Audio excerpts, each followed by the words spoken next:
Donc voilà, plein de choses comme ça qui font que le décathlon, c'est un peu comme le marathon. On se prépare que pour un décathlon par an. Et en y arrivant, on sait très bien que ce décathlon peut se terminer à tout moment.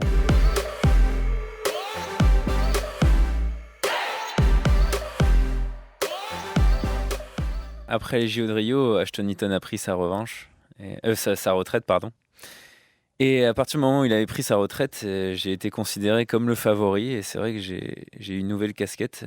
J'ai eu ce rang de favori avant la compétition qui a été très difficile à gérer niveau pression, Ah, puisque ça devenait normal que je gagne. Alors que, surtout en décathlon, avec les 10 épreuves à faire, c'est tout sauf normal de réussir à toutes les enchaîner comme il faut. Donc il y a plein de rebondissements. Donc beaucoup de mal à appréhender ça, et la victoire en a été beaucoup plus belle. Surtout qu'il y a eu ce moment à la perche où voilà, j'avais fait une chute un mois avant, et c'est vrai que quand je suis arrivé à la perche, zéro confiance, j'ai pas réussi à faire mes 2 premiers sauts. Et au dernier saut, si je passais pas, c'était fini. J'étais rien. Si je passais, j'étais champion du monde. Donc ça a été un moment d'euphorie incroyable parce que j'étais entre tout perdre et tout gagner. oui, parce que c'est ça la particularité, c'est que tu peux, sur une seule épreuve, tu peux complètement torpiller ton décathlon. C'est ça.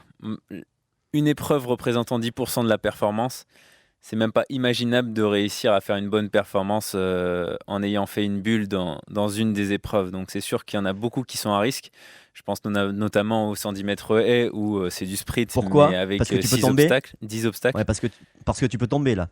Ah si vous avez l'occasion de voir comment dire, une course de haies, on remarque qu'on passe à 1 millimètre des haies et voir qu'on les touche. Et c'est vrai que la moindre petite erreur nous amène à tomber et à faire une bulle au 110 mètres haies. Et après, il y a d'autres épreuves, il y a le saut en longueur. En 2018, j'ai mordu mes 3 essais à Berlin, par exemple, et c'était fini.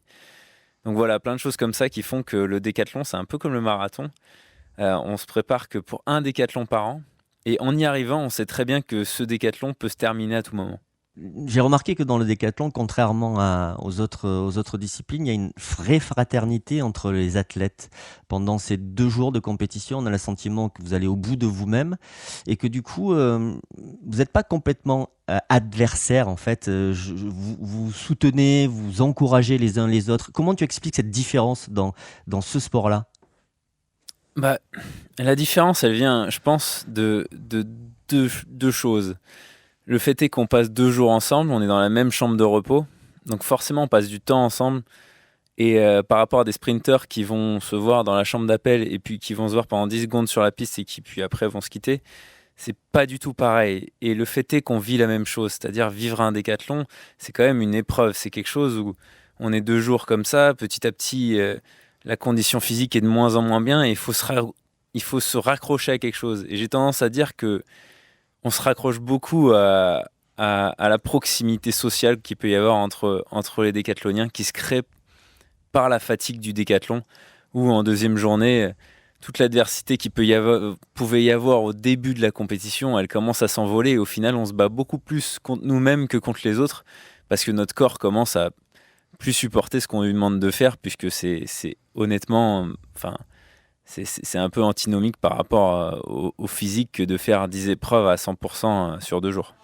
Planète Lisa sur France Bleu.